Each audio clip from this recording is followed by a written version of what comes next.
Saudações, leitores e seguidores do Instituto Liberal. Eu sou Lucas Berlanza e esse é mais um IL Flash, aquele momento da semana em que a gente elenca os 7 artigos que mais impactaram, que mais fizeram sucesso no nosso site oficial e nas nossas redes sociais.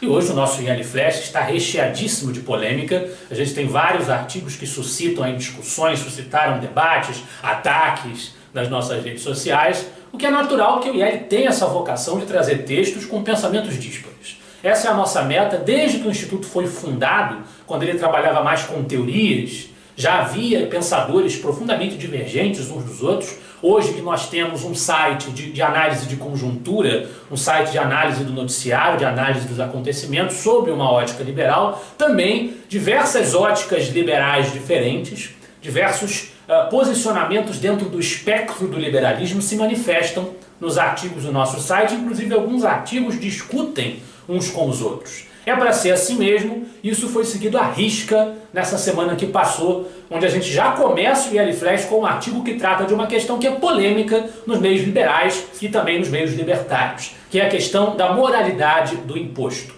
O artigo do Roberto Rachevsky, que é um objetivista notório, um seguidor da filosofia da russo-americana Ayn Rand, trata dessa questão, tem o título: Todo imposto é imoral. O governo deveria ser financiado voluntariamente.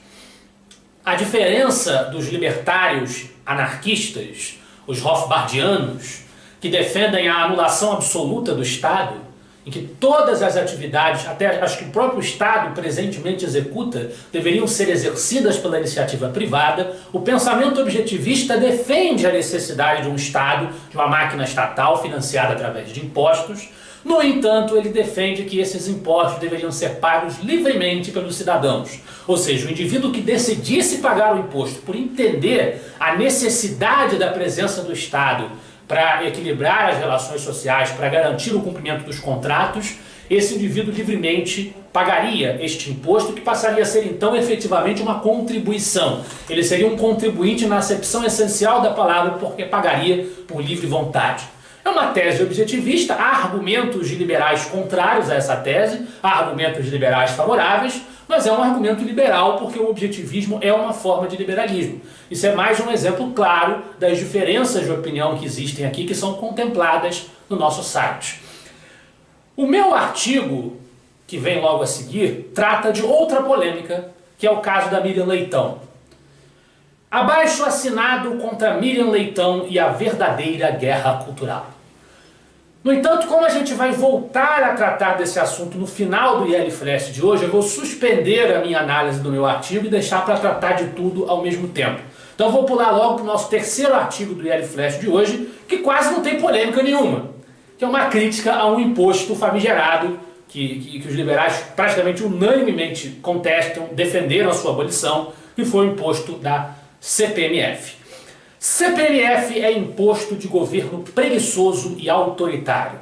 Esse artigo é também do Roberto Rachevsky, em que ele critica a ideia de se taxarem todas as transações financeiras indiscriminadamente, que seria, na concepção dele, desprezar o fator gerador que justificaria a taxação, que seria perverter a finalidade do governo, nas suas palavras, que deveria ser a finalidade de intervir apenas quando instado a restabelecer a justiça se ela for quebrada.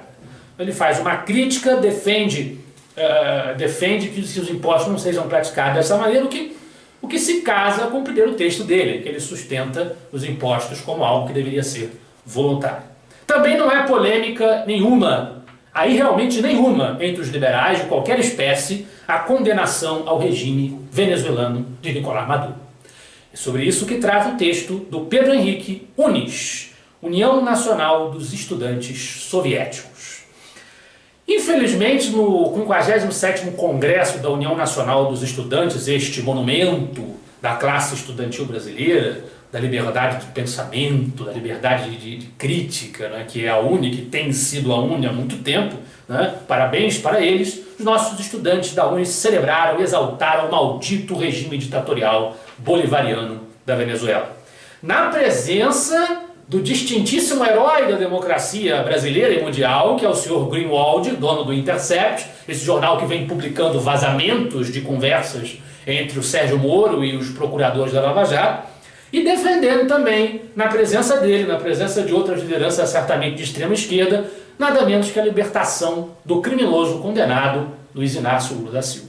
Esse é o Congresso da nossa UNE, defendendo Maduro, defendendo Lula, defendendo tudo que não presta, tudo que é autoritário, que grandes proclamadores da liberdade que eles são, né? Com isso todos os liberais haverão de concordar. Também sobre socialismo, mas sob uma outra abordagem, usando um exemplo virtual, João César de Mello traz o seu artigo Likes Invisíveis, o Império dos Ofendidos. Também nessa semana, o Instagram, uma das redes sociais mais populares do momento, resolveu, em nome da tese, embora não assumida, mas subentendida, da tese da justiça social, da tese das suscetibilidades que devem ser respeitadas das pessoas, né? Dos mais ofendidos, dos mais frágeis, dos menos populares, os que atraem menos atenção, em nome da igualdade de todo mundo, dessa obsessão pelo igualitarismo, o Instagram resolveu excluir a indicação do número de curtidas das publicações. Apenas a pessoa poderá ver quantos likes ela recebeu. É uma forma de igualar todo mundo, fazer todo mundo se sentir bem, confortável e apelar para esse igualitarismo doentio. O João César de Mello usa esse exemplo como uma demonstração de que o socialismo sequer precisa estar no poder da máquina do Estado para exercer o seu impacto sobre as mentalidades. Não deixa de ser esse ato do Instagram de ocultar as curtidas, não deixa de ser um gesto movido por uma ética socialista, eminentemente socialista, e que teria outros paralelos em exemplos mais concretos, mas tem aí uma exemplificação virtual. Chega-se ao nível de se acreditar que os likes no Facebook, no Instagram, nas redes sociais geram problemáticas sociais. Nós que já problematizamos desenho animado, problematizamos filmes, problematizamos de tudo quanto é tipo de coisa, agora problematizamos o Instagram. Lamentável.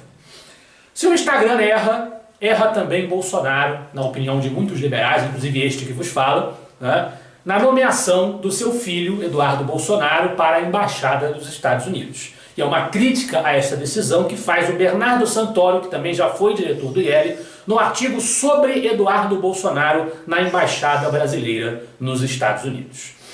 O argumento dele é de que se já há um problema sendo criado em parte da opinião pública, ao ver a ascendência dos filhos do presidente em diversos negócios públicos, diversas questões da política, do Estado, pessoas que se incomodam com isso, porque mais um gesto que vai gerar barulho, que vai gerar questionamento até bastante razoável, num momento de sensibilidade, num momento de delicadeza nos esforços de aprovação das reformas necessárias ao país, por que fazer mais um gesto que gera barulho, mais um gesto que gera calor e indicar o filho para a Embaixada dos Estados Unidos? Não seria isso perfeitamente evitável? Esse é o argumento que o Santoro traz no seu texto. Nós fechamos a lista cumprindo a promessa de voltar ao assunto da Miriam Leitão, que eu abordei no meu artigo, e que também é tema deste artigo da Vânia Cavalcante. Bolsonaro sobre Miriam Leitão, um desperdício de oportunidades. Esse texto gerou muita polêmica e muito barulho nas nossas redes sociais, porque a Vânia ela tem uma base liberal na sua argumentação, eminentemente liberal, só que o argumento dela é bastante enfático em ser contrário ao bolsonarismo. Ela é extremamente crítica ao governo Bolsonaro e à figura do presidente. Ora, ninguém decretou, ninguém determinou que aqui no Instituto Liberal só se podem publicar artigos que aplaudam o governo e que sejam simpáticos ao presidente Bolsonaro. O artigo ser crítico ao presidente não significa que ele não possa ser publicado aqui. Nós não somos plataforma de governo. Nós somos um espaço para análises liberais independentes. E esta é uma análise liberal independente, é uma crítica liberal independente que defende ideias liberais, contrárias ao cerceamento da liberdade de expressão, contrárias à tortura. Enfim, o texto não infirma nenhum dos princípios estatutários do IEL, que justifica a sua publicação. Do que é que se trata? Tanto o artigo da Vânia quanto o meu artigo, embora com tons bastante diferentes, né, eu sou muito menos pungente do que ela, mas os dois textos vão na linha de achar que a ideia de se publicar um abaixo-assinado para não deixar que a jornalista Miriam Leitão se manifeste num evento que foi realizado em Jaraguá do Sul, em Santa Catarina, sob a alegação única e exclusivamente de que as opiniões políticas dela não condizem com as ideias dos abaixo-assinados, em torno de 3 mil e poucas pessoas, o que não significa que seja toda a população daquela região, ou seja, poderia muito bem haver quem estivesse interessado em presenciar o discurso da jornalista Miriam Leitão, que esse abaixo-assinado para não deixar que ela falasse. É uma crítica a esse abaixo-assinado que nos parece, nisso eu concordo com a Vânia, nos parece um gesto de tiro no pé. Nós temos que valorizar a presença dos argumentos contrários, a despeito, é verdade, de pessoas como Miriam Leitão terem alergia ou nojo da divergência. Porque Miriam Leitão já disse, como eu mesmo informo no meu artigo, ela já disse que pessoas como Rodrigo Constantino, nosso presidente do Conselho Deliberativo, Reinaldo Azevedo, que hoje até nem defende mais as ideias da direita na prática, que essas pessoas são de uma direita hidrófoba, o que mostra a sua alergia à divergência, mas não é por isso que nós vamos recorrer ao método de tentar brecar a presença das pessoas nos espaços de expressão. Melhor seria para nós focar na tomada desses espaços. A guerra cultural consiste justamente em nós produzirmos mais, estarmos em mais lugares e fazermos isso com mais qualidade.